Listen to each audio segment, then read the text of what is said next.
நானும் கவினும் ரொம்ப ட்ரூவாக லவ் பண்ணோம். கொஞ்சம் செட்டில் ஆக டைம் தேவைப்பட்டுச்சு.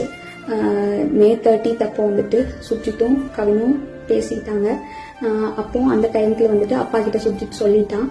அப்பா வந்துட்டு இந்த மாதிரி லவ் பண்றியான்னு என்கிட்ட கேட்டப்ப இல்லப்பா நான் லவ் பண்ணல அப்படின்னு சொல்லிட்டேன். ஏன்னா கவின் என்கிட்ட டைம் கேட்டிருந்தான். இன்னொரு 6 months கழிச்சு சொல்லு ப்ளீஸ் அப்படின்னு சொல்லியிருந்தான்.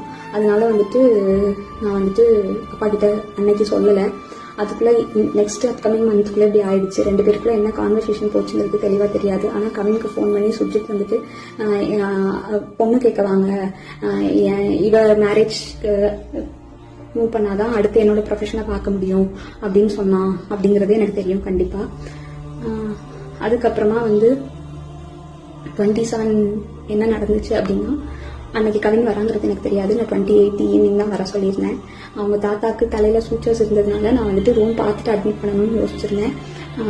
அப்போ வந்துட்டு ஆஃப்டர்நூன் மங்கம்மாள் சாலைக்கிட்ட வந்து நின்றுட்டு தான் எனக்கு வந்துட்டு தெரியவே செய்யும் அவங்க வந்திருக்காங்கன்னு சொல்லிட்டு. ஸோ டேரெக்டாக அவங்க நான் அங்கே ஐபிக்கு கூட்டிகிட்டு போயிட்டு கவின் உள்ளே வந்தான். பட் அவங்க அம்மா கிட்டேயும் மாமா கிட்டேயும் மட்டும்தான் நான் பேசிட்டு இருந்தேன். பேசிட்டு அப்படியே கவின் வெளியே போயிட்டான்.